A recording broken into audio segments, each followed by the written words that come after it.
All right, so before we get started with the review here, I want to say thank you, a heartfelt thank you, because I've been on YouTube for 10 years. Well, it's like 10 years in 2 days. It was 10 years on the 9th, but thank you for that. Thank you for allowing me to be on here, accepting me on here. Thank you to people who were like, yeah, I'll listen to this guy. I guess I'll listen to the next video. And if you just passed through a couple times, thank you. If you came by and you were like, fuck this asshole, thank you. If you came by and stuck around, thank you. I kind of want to make a video about it, but I don't know how I would approach it. I don't know what I would do rather than say thank you. So I'm just going to say thank you here. And if and when I figure it out, and that's an if, I'll make a video about it. Until then, legit, you changed my life for the better.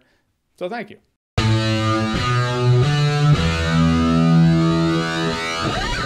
Crawl. So Crawl, here's the premise of Crawl. A hurricane rolls through this small town. This girl can't get a hold of her dad. Her dad's going to be in like ground zero of the hurricane. So she goes to his place. His place is sequentially flooding. And that's right. He's in the basement or the crawl space. Oh, Crawl.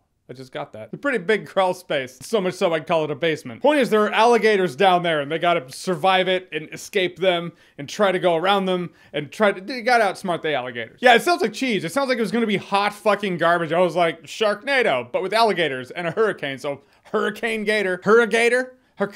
Whatever. I'm done trying to make a word for it. I'm watching it. I'm like, this is bafflingly good. It's like way better than it ever had a right to be. First of all, our protagonist, our hero here, she's great. She carries the movie. She's the heart of the movie. You could say her and Barry Pepper plays her dad. You could say it's their dynamic. When the movie first comes on and you see her swimming, and I was like, this is way more character development than a movie like this would have.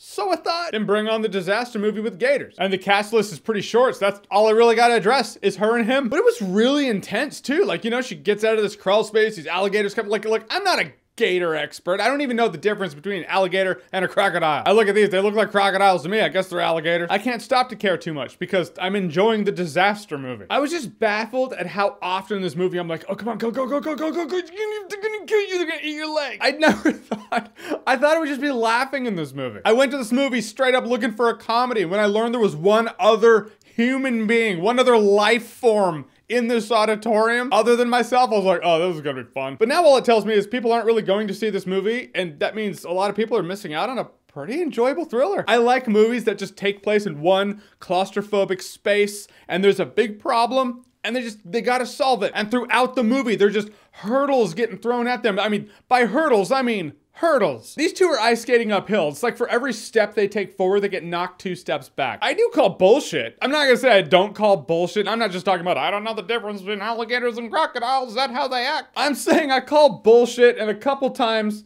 some people, all right, she takes some damage, but she doesn't really take damage. I'll address one that happens very early on in the movie, so it's not like, well, that was in the 3rd act. No, it's in the 1st act. She thinks she might find a way, she's doing a thing, alligator grabs her leg and just thrashing the shit out of her. Very next scene, she's running on that same leg. No compound fracture. I guess it's not that bad. Running on the, what? Do you even have, the fact that she has a leg, that baffles me. It's like, well, if you have 2 people that are severely wounded, now they're just bait. They can't get out of the house. You need one who's very able-bodied, but you also need that one to receive a thrashing or 2. Otherwise, it doesn't feel too intense. They just feel invincible. So I get it. I'm saying a couple times, I'm like, you have a limb.